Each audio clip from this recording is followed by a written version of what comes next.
Mr. Ray.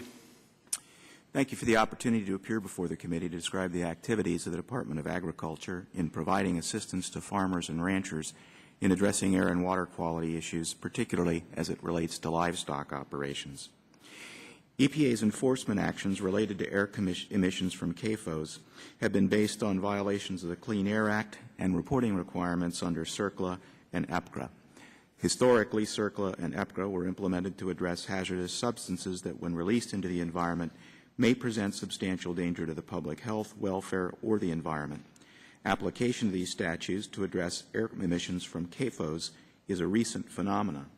One difficulty for the agricultural community with the application of these statutes to CAFOs is in determining whether CAFO air emission thresholds have been exceeded. In the early part of this decade, EPA commissioned a National Academy of Sciences study on air emissions from animal feeding operations.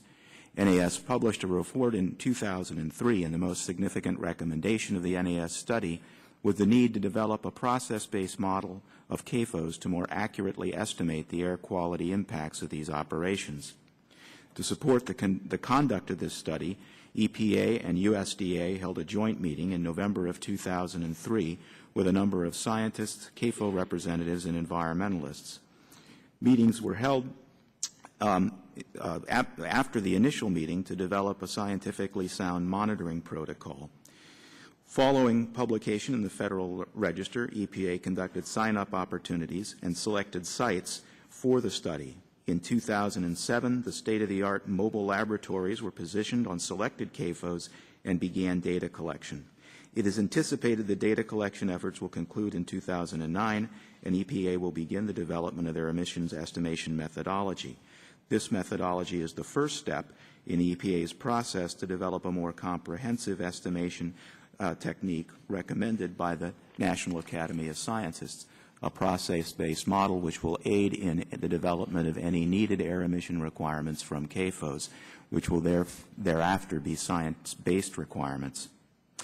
Recently, relative to this area, USDA was sent a copy of a draft GAO report. USDA agriculture and air quality experts reviewed the draft report to determine its accuracy. Based on that review, a total of 14 pages of comments were crafted and submitted to GAO on the draft report. I will submit the entirety of those comments for the record of this hearing. They are summarized in our statement for the record, but fundamentally the GAO analysis was, in our view, one, conducted over too short a time period, two, appears to be a relatively superficial investigation and analysis, three, did not adequately involve agriculture and air quality experts, both within USDA and outside of government, and four, fails to allow for the inclusion of USDA's comments that would have corrected some of the inaccuracies in the report. At best, these findings represent operations as they were conducted decades in the past. Today, there are numerous programs at USDA that assist farmers and ranchers to ensure better management of all of our natural resources, including the air and water quality implications of CAFOs. A summary of those programs, the investments that have been made at Congress's direction, are provided in my statement for the record. USDA has enjoyed, over the last several years, a positive working relationship with EPA, working together to resolve regulatory challenges.